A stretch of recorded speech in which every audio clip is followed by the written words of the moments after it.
of Music City. It is so good to have people in the house, isn't it? And we are so glad that you are joining us at home. Unity of Music City is a place of authentic transformation, and we know that you are all here by divine appointment. I want to welcome for just a minute that we have in the house, as usual, Miss Deb Moore, the professor. And not only is she the lead singer for us this morning, she is also going to provide our lesson. So thank you, Deb, for wearing so many hats. Let's all stand up and sing.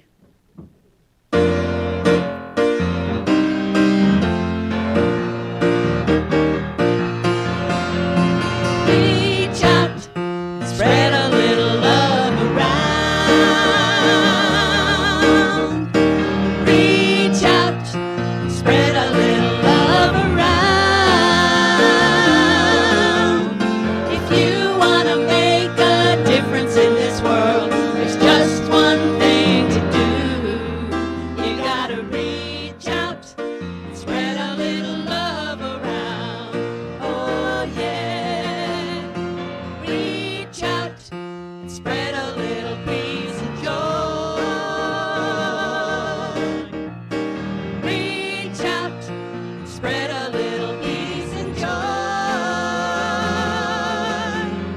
If you want to make a difference in this world, there's just one thing to do. You gotta reach out and spread a little peace and joy. Oh yeah. Reach out and sing a little harmony. Reach out and sing a little harmony. If you want to make a difference in this world, there's just one thing to do. You gotta reach out and spread a little harmony. Oh yeah. You gotta reach out and spread a little peace and joy. Oh yeah. You gotta reach out and spread a little love around. Oh yeah.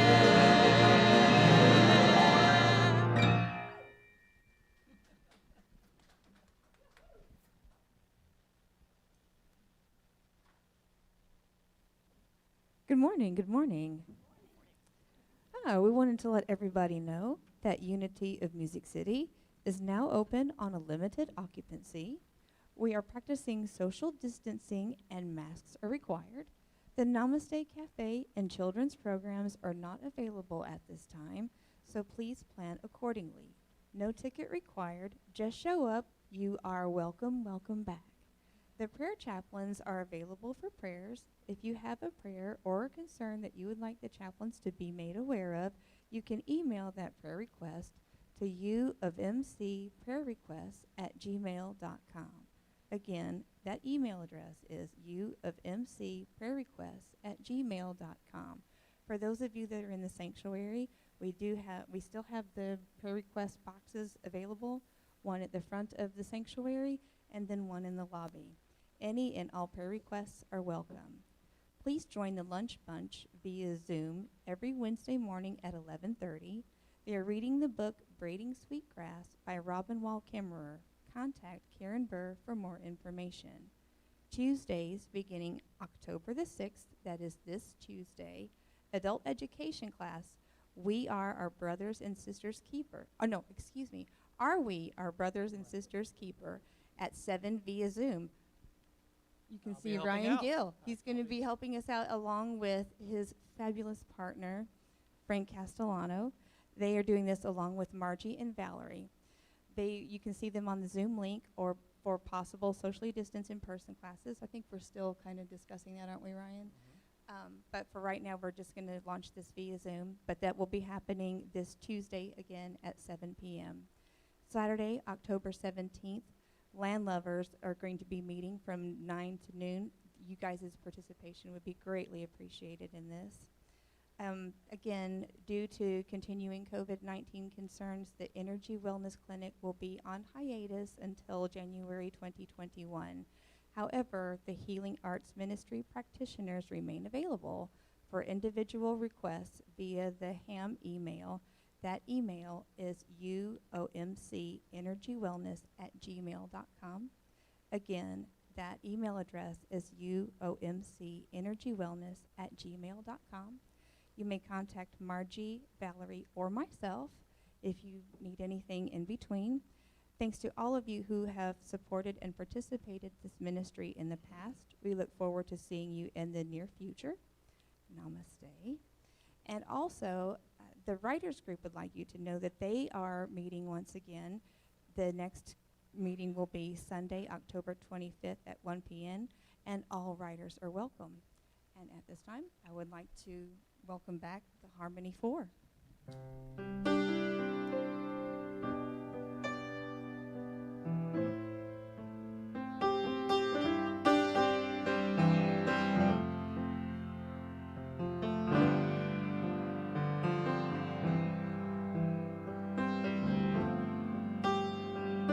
It's me, it's me, it's me, oh Lord, and I'm standing in need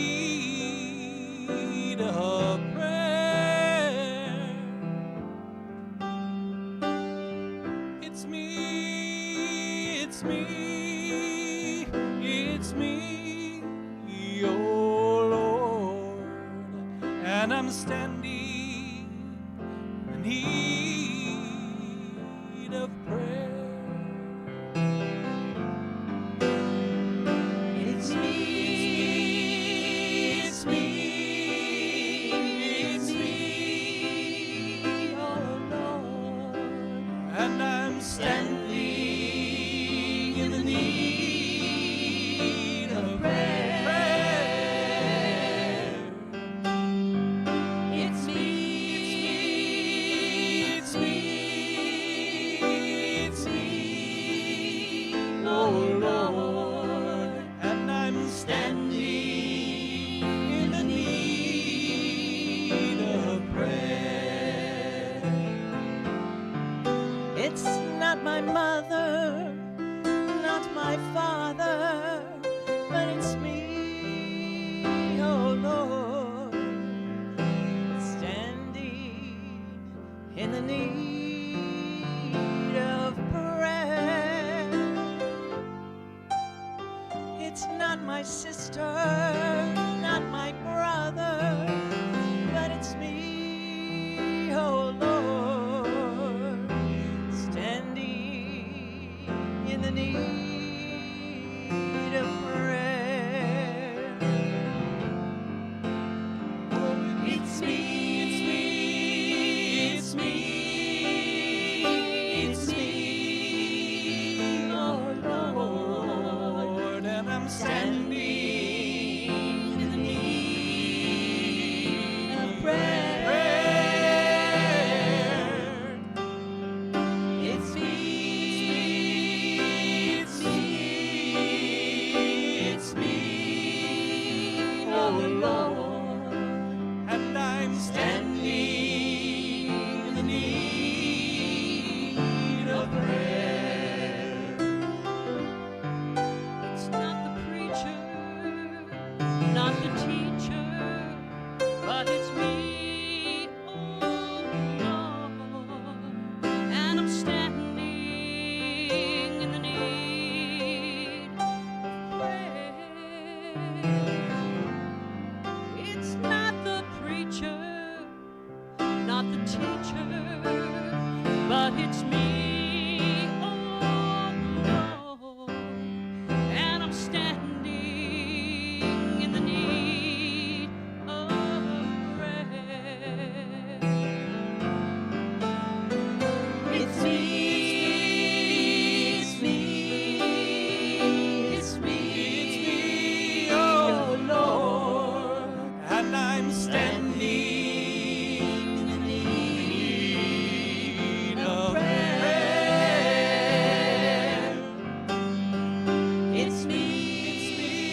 Lord, and I'm standing in the need of prayer. It's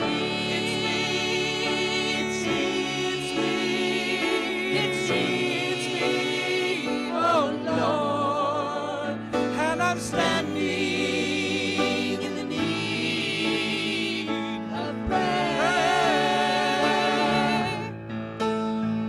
It's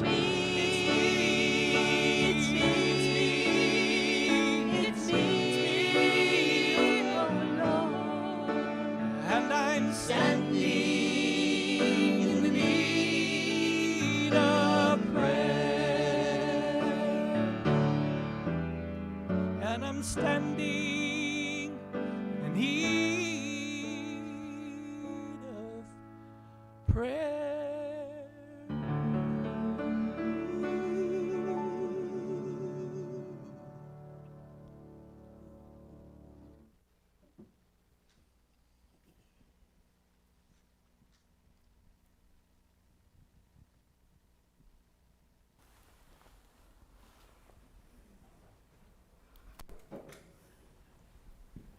Today's daily word.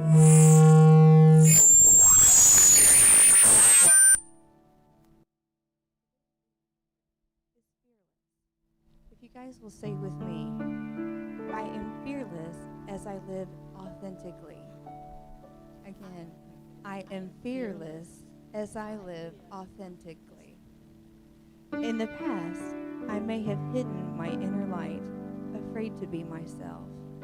I may have tried to please others by conforming to someone else's idea of who I should be. I may have shrunk from an aspiration, fearing that I would fail in pursuit of my goal. I may have doubted the divine perfection at the core of my spiritual self, identifying with my perceived flaws and feeling small and inadequate. Today, I make a new choice. I choose to live fearlessly, drawing upon my faith to believe in myself, my imagination to envision my best life, and my understanding to know my divinity. Bold and brave, I am fearless as I live my life authentically, pursue my dreams, and express my divine nature.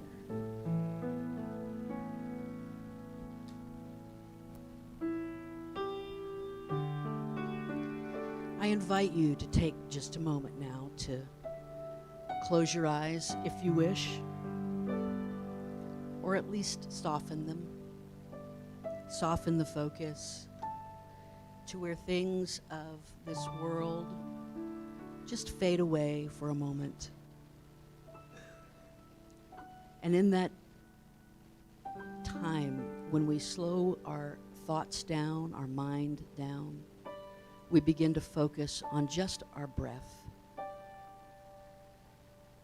We let everything go except that breath, that sustaining, life-giving breath. We let the distractions go. We let the worries and concerns go. That one thing that has you in its grip, just let it go for this moment.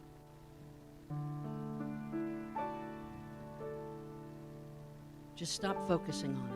Focus on your breath. Focus on this moment, right here and right now.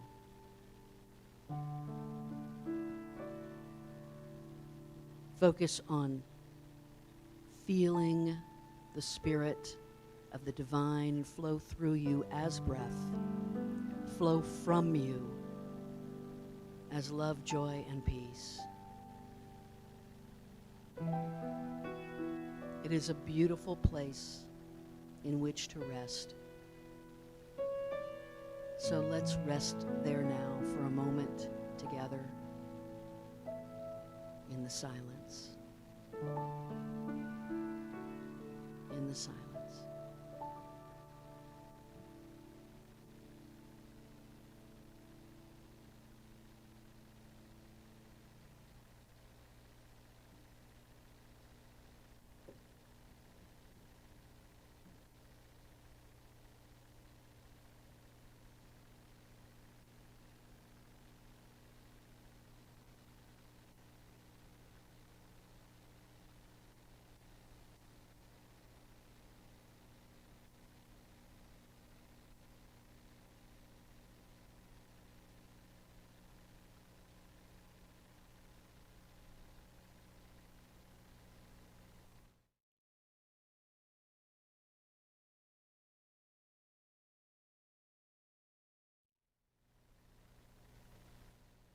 It is from this space that we can feel God within us. It is from this space that we can know that God is here.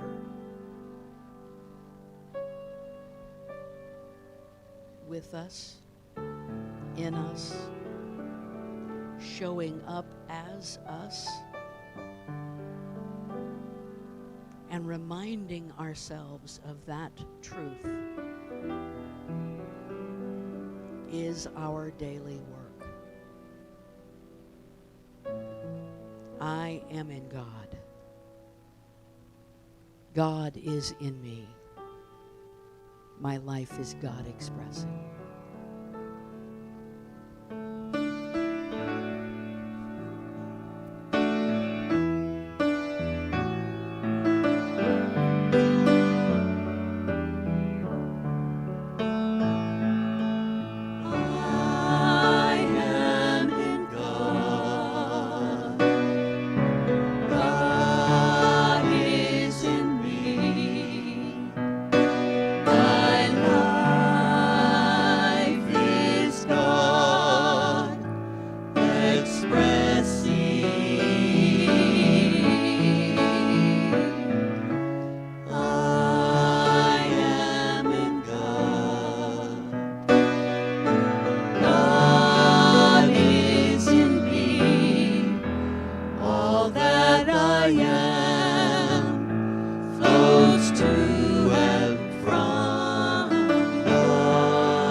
Well, if y'all heard that really obnoxious noise that happened a few minutes ago, that was the headset microphone that I had on.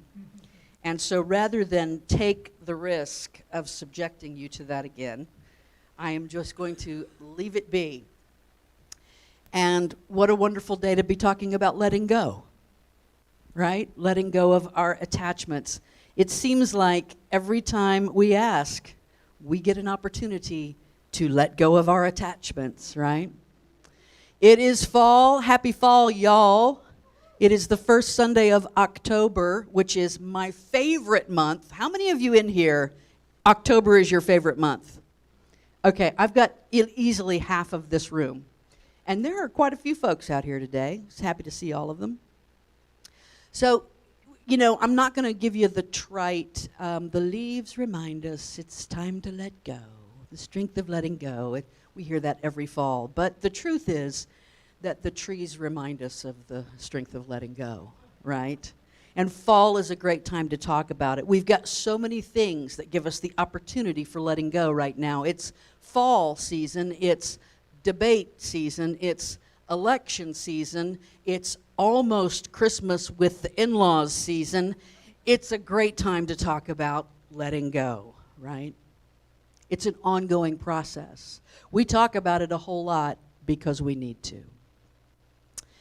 Last week, Nikki and I last week or 2 weeks ago, I believe, we went and saw some friends and had dinner with them. And a friend of ours started talking about how he couldn't sleep. And his blood pressure's up. And he just kind of feels mad all the time. And he lays awake at night. And he can't sleep, thinking about the state of the world in general. And I could relate to him.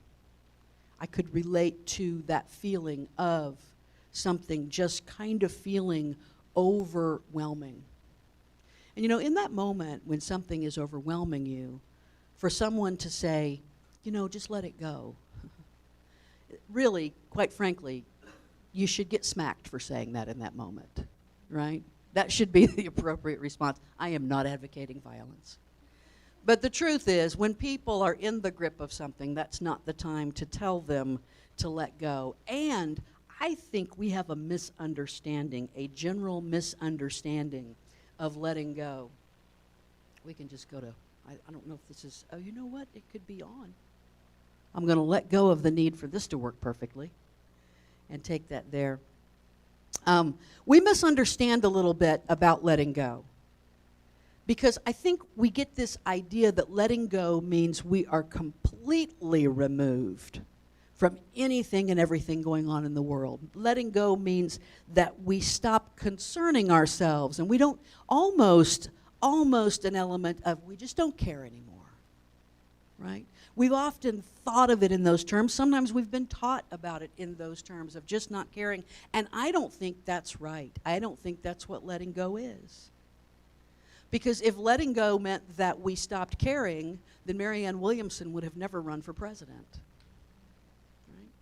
If letting go meant that we stopped caring, Moses would have said to the Hebrew children, y'all just let it go. I'm not going to go tell Pharaoh anything. Right? Can you imagine telling Harriet Tubman, honey, just let it go? Not only would it have been inappropriate, it would have been wrong. Just flat out wrong, dare I say it, in the right-wrong dichotomy. I think instead that what letting go means is that you have learned to truly live from the heart and not the head. That you can encounter the things out in the world that you need to encounter and take care of because you've already won whatever's going on inside. Right? You've already cleared all of this up. You've cleaned up your inner tug of war. And now you're clean and clear to show up and march and speak out and do whatever it is you need to do. It's almost, dare I say it, I'm going to throw a little bit of fundamentalism at you today. I'm sorry. But I'm going to do it. It's almost like a reclaiming of righteousness. Right? Righteousness is living from a divine or moral law. Not self-righteousness. That's a totally different thing. And that's not cool at all. But righteousness is living from a morally right, a justified place within your heart and spirit. You know, there's so many reasons in our world today to care, to show up, to be engaged, to speak out, to march, to vote, right? To be a part of the process. It often seems, though, that the more intense whatever's going on in the world, the tighter that grip is on us. The more intense things are in our relationships, the more that grips onto us. It holds us in its grip, and it feels harder to let go. Gail Forman is a writer. She's a fiction writer of young adult books. And this is a book she has called Where She Went, and I love this quote, letting go. Everyone talks about it like it's the easiest thing. Unfurl your fingers one by one until your hand is open. But my hand has been clenched into a fist for 3 years now. It's frozen shut. Can anybody relate with that? I can resonate with it. I know that feeling. And what I so appreciate about Gail Foreman writing this quote is that's authenticity, right? A lot of times we really try to show up spiritual in the world, and that's fine. Fake it till you make it. That's okay. But there's also great power in vulnerable authenticity. I think one of the fastest paths to letting go is through the words, I'm so frozen up right now, I don't know what to do. And if we speak those words out loud, letting go has just started. It just started. It's already happening. Have you ever been in an argument with a loved one? I never have. I've just heard about it. Have you ever been in an argument with a loved one, and somewhere in the middle of that, you start to feel the fact that there's something you need to own? That there's an I'm sorry that might be bubbling up. That there's a recognition of your own baggage that you brought in. And have you ever in that moment felt that feeling that that would be the hardest thing in the world to do? Almost physically painful. Am I the only one that's felt that? I have so felt that, where it just feels almost physically painful to let go of it. And that is being frozen in the grip of a fist that has been tied around a wound, that has been wrapped around an old hurt for so long that it feels impossible to let go of that. What we are really trying to let go of is that sense of woundedness. It's really easy to see it in other people. I don't know about you, but it's so easy to see that in other people. Have you ever gotten just so infuriated at someone else's behavior that you feel tied up in that, and then that road rage thing happens, right? Where we're just so tied up in it, we're so infuriated. And then I've seen that happen in other people. A few years ago, I was in the post office right before Christmas, probably 8 or 9 years ago. I was in the post office 1st of December or so. And I had already been in the habit for a few years of just saying happy holidays. I mean, just let it go, right? I want everybody to be happy, even the people celebrating Hanukkah. So I just had been in that habit of saying happy holidays. And as I got finished with the clerk, I said, happy holidays. And I turned around to one of the meanest faces I have ever seen in my life. And this face was on the body of about a 60-year-old woman. And she looked at me and she said, through clenched teeth, I kid you not, just like this, she said, we say Merry Christmas. And all I could think of was the joy of the season right then. Right? Just the joy of the season. And what I saw was a person who was so clenched tightly in the fist of infuriation and anger that oh my Lord, let it go, let it go.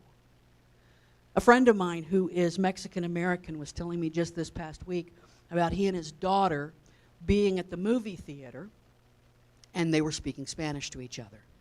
Oh, you already know where this story's going, right? They were speaking Spanish to each other, and one of the reasons was, besides the fact that it's a free country and we have no official language, and people can speak whatever they want to each other, but one of the reasons is that he has no opportunities, very few opportunities to speak Spanish. His wife doesn't speak Spanish, and so when he and his daughter, grown daughter, when he and his adult daughter get together, they really enjoy being able to speak their native language with each other. So they were in line at the movie theater in Gallatin, Tennessee, speaking Spanish, And a man turns around with the same look, I imagine, that the woman in the post office had, right? He turns around with that same look on his face, that look of infuriation, and he doesn't say anything, but he's speaking a large volume of words, right?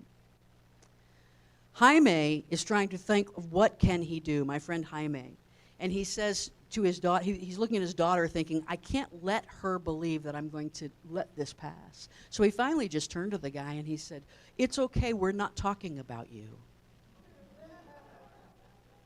Which is the greatest way to handle that. And you know, the guy finally turned around and released that, but he could see that he was so caught up in this. And we all go there sometimes.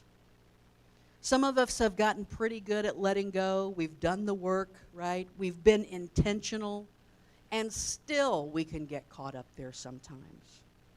And I'm not really sure what the answer is except honesty, except recognizing that we are caught up in that fist, in that grip. Being open is the only antidote. Doing the work, swallowing the pride, facing our own woundedness, and learning how to salve and suture it ourselves so that other people don't suffer from the pain that I feel.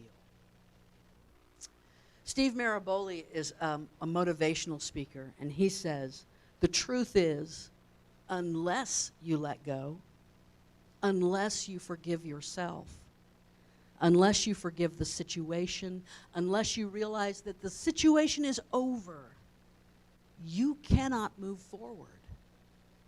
It's not optional. Right? For an evolving spiritual person, letting go of that which holds us in its grip, that's not optional. It is the work we have to do. You cannot move forward otherwise. The forgiveness of self and others is an ongoing practice. There's no silver bullet. I haven't found one. Maybe you have. If so, please email me after, text me, at me, do whatever you can to get the message to me about what the silver bullet is. I haven't found one. I know that the desire to let go, the desire for release, creates the motivation to read, to explore, to investigate, to look up ways in which I can let go, to forgive. I know that when I am holding on to my own woundedness in an argument, that when I first feel the desire or the recognition of my own woundedness, I know what's going to happen. The easiest route would be for me to just own it right then and let's move on. But it sometimes takes a little while to pry those fingers loose from that woundedness. It's a spiritual maturity. There is a difference between being awake and being spiritually mature. Nikki sent me a text or read a quote to me last week about that idea, that being spiritually awake and being socially and spiritually mature are two different things. And that's a whole other talk that we'll get into later. But this is about maturity, the letting go, the doing the work of letting go is about that maturity and owning that stuff. But you know what? Maturity is boring. Doing the work is boring. It can get old after a while. We do it, and we find interesting ways to do it, and when we really get into the beauty and the love of it, it becomes a little better. But it's sometimes we want another option besides doing the work, not releasing doing the work, but another one besides that. I want every day new. I want a new joy and a new peace. How do I get there? Do I just have to keep doing the work of letting go? Yes, and. I love that answer. Yes, and. Right? There's the Buddha. Now let me just say this before I go down this path here. I am not a Buddhist. I appreciate Buddhism. I'm not an anyist. I'm not anyist at all. I'm a hummingbird. And that I got that idea, that thought from Elizabeth Gilbert, the author of Eat, Pray, Love, talked about being a hummingbird and drawing a little bit of nectar from a lot of different flowers. And I like to do that. So I draw some nectar from Buddhism as well. There is a concept in Buddhism called vimutti. I was not familiar with that until just a couple of weeks ago when I came across it. And vimutti just means liberation, right? And even more specifically, freedom from suffering. You know, that's what the Buddhists talk about all the time, non-attachment, freedom from suffering. They start from the premise life is suffering, which when I first heard that made me think they were maybe the Baptist of the Far East. But then I dived into it just a little bit more, and I learned what that idea, suffering, comes from our attachment to these things. And so vimutti is the freedom, is the complete letting go. But then I looked a little further into this concept, and I found that there are two types of vimutti that the Buddhists talk about. One of them is Sito vimutti. I don't know if I'm pronouncing that right at all. It could be have a piece of pie. I don't know how to pronounce it, but let's go with Sito vimutti right there. And Sito vimutti is about a deliverance of the mind, right? It's mind deliverance. It's overcoming the mind or the ego. To me, that's the daily letting go. The ongoing, remind me again, never-ending story of letting go. The day after day after day, I let it go yesterday, and I'm going to have to let it go again today. Right? But then there is something called pano vimutti. And this is the deliverance of wisdom. Notice deliverance from mind, and then the deliverance of wisdom. Right?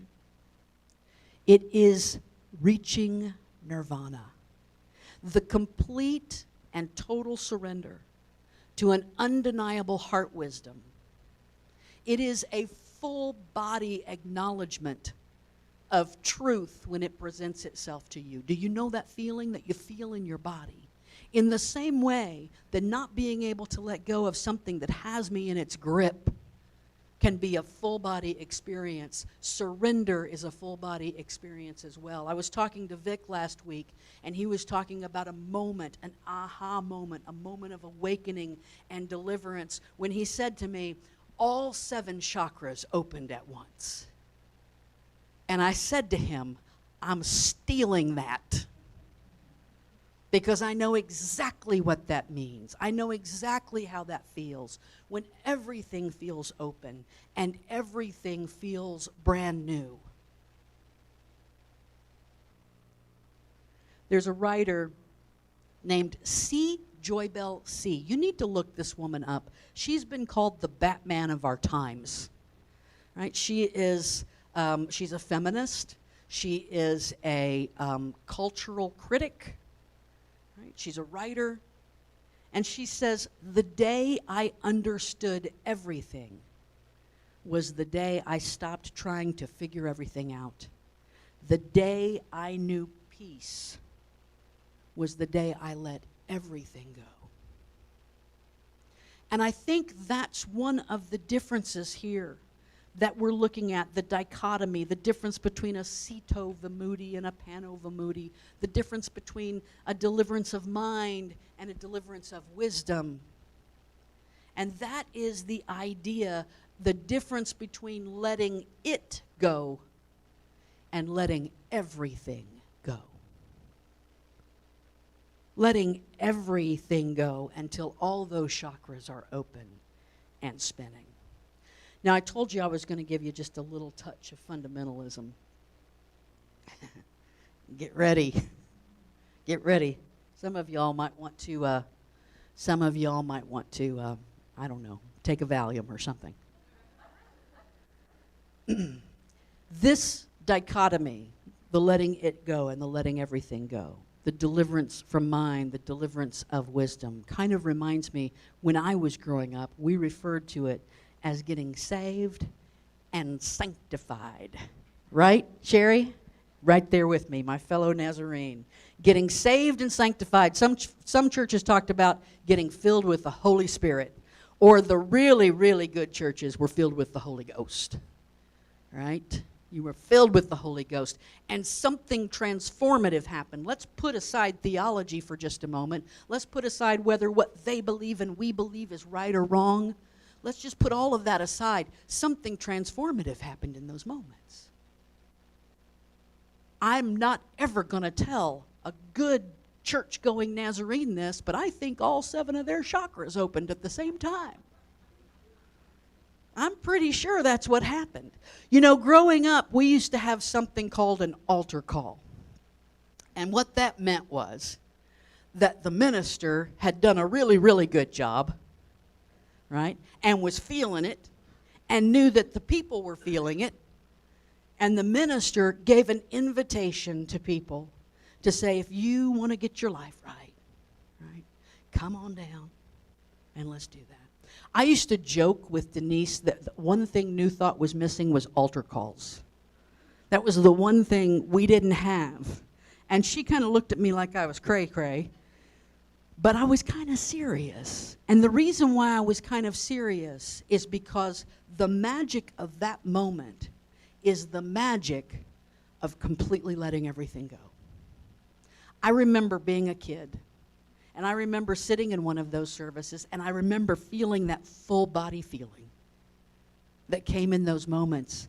And I remember not wanting to walk down front because everybody was looking at me. And I wouldn't want to admit I'd never done anything wrong anyway, right? That was tough. And then finally, you take one step. And that's it. The surrender had begun. Right? The letting go had begun. That one step, that one acknowledgement, and it had begun a complete release. My chakras were opening. And here's what happened. Every single time, I've witnessed it a million times, people get out of their seat and they go down the aisle and they kneeled on their knees at an altar and they cry. Every time they cry. Every time. Now, before y'all get nervous and think that I'm going to start asking Ryan to play Just As I Am, I'm not. I know you are. I know you got it locked and loaded right there, Ryan. I'm not going to ask him to do that because there's also, for me, I'm just speaking for me now, there was also some damage in those moments because there was a message being sent about my inherent evilness, my inherent badness. And I grew up and I matured and I rejected that. I rejected that message. But I don't ever like to throw the baby out with the bathwater. And the baby here is that that moment was a beautiful moment of complete surrender. The moments of surrender often come in moments that seem most overwhelming. And that's why in those services, if you've ever been in them, it feels like a pressure cooker building up in your spirit. If you've been in that argument with a loved one, it feels like a pressure cooker building up in your spirit, right? And those are the moments when we have the opportunity for surrender. The grip seems frozen. We seem locked up in it. And that one moment, that first step, that first acknowledgement that you're coming from your woundedness, that first release, and you can hear the ice break, and you can feel the grip loosen, and it has begun. The surrender has begun. We often want be-all and end-all answers, and I'm not sure I have one of those for you. But I can tell you this. When the opportunity for surrender comes your way, take it. Take it. Let yourself go with it. Marianne Williamson says the moment of surrender is not when life is over. It's when it begins. but it feels like life is over. When I'm in the grip of an argument, it feels like I'm going to lose everything. I'm going to lose my right position. I'm going to lose my justified self-righteousness. The life of my anger is going to be over. But life has just begun. True life has just begun.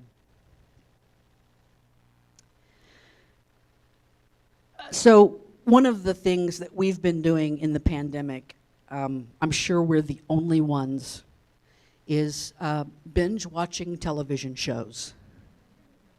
Right? We've been binge watching quite a few television shows. And lately, we binge watched a show called Greenleaf. It's on the Oprah Winfrey Network. Have you seen it? Some folks, if you haven't seen it, it's worth a shot. Now let me give you a little setup here. It stars Lynn Whitfield, who's a fantastic actress, and Keith David. And it's Dallas or Dynasty, either one. Remember Dallas and Dynasty? It's Dallas or Dynasty, but surrounding the African-American family where the father is the minister of a megachurch. So it is a soap opera around a megachurch, and it's got everything. It's got drugs and adultery and sex in adultery, and it's got it all, right? It's got everything. It's got murder. It's got all the good, juicy stuff. And it also has some great gospel music, so you really should tune in. But recently, we watched the last episode, and I don't want to give a spoiler alert here. It's still going to be worth it for you to watch it. But what was great about the last episode was that it turned this whole journey, 5 seasons of a journey of soap opera-ness, into a story of grace and redemption. And Lynn Whitfield stands up on the platform of the church that they had lost, and then they're trying to win back, and all this intrigue and political drama and all this kind of stuff.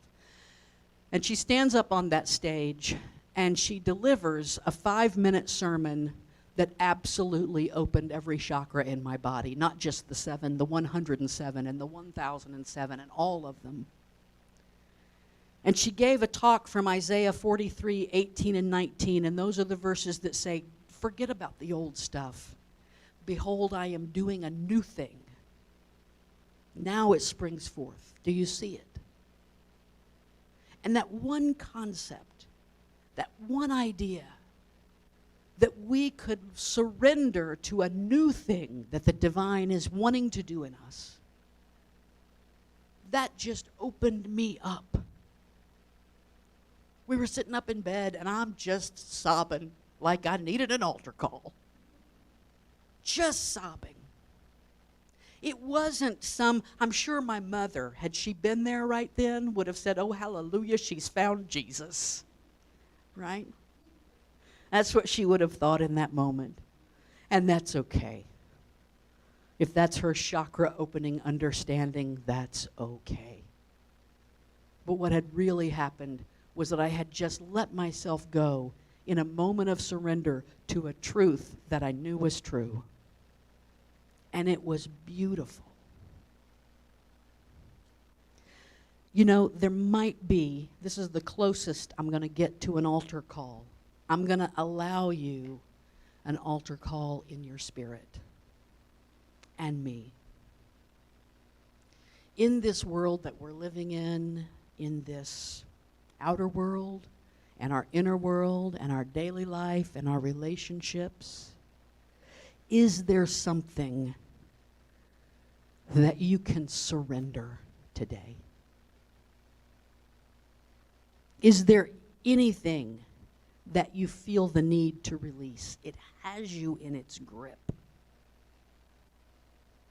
I bring you the good news that you can surrender completely everything.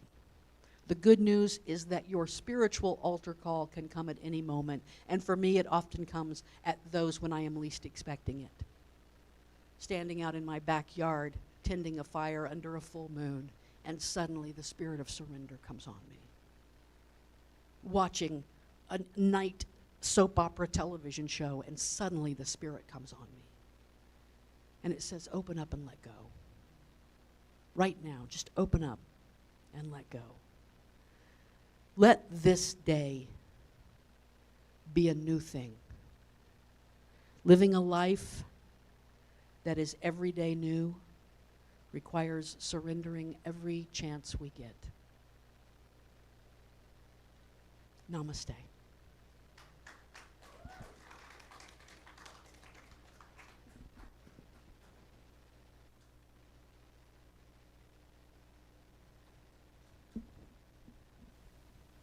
Thank you, Deb. That was amazing. And if you guys wouldn't mind to return the love that Deb has shown us this morning by saying the offering blessing with me. I'm open to receiving floods of financial abundance with ease, so that I am able to give back even more to the world around me. Thank you. And now, Ryan. Harmony. And Harmony 4.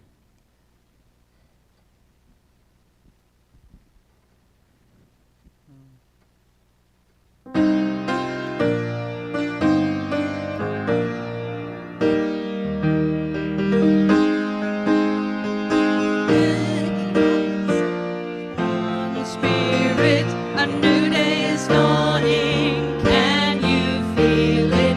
Different choices we make, different roads we may take. We are many voices, one Spirit, singing my song until the whole world hears it. Songs of peace and praise, songs of hope and faith, finding our common ground. We let the light shine through.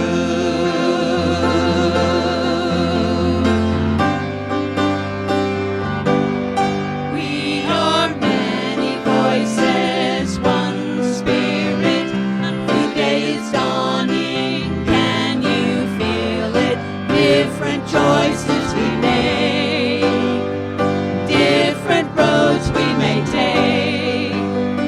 Songs of love for all the human race.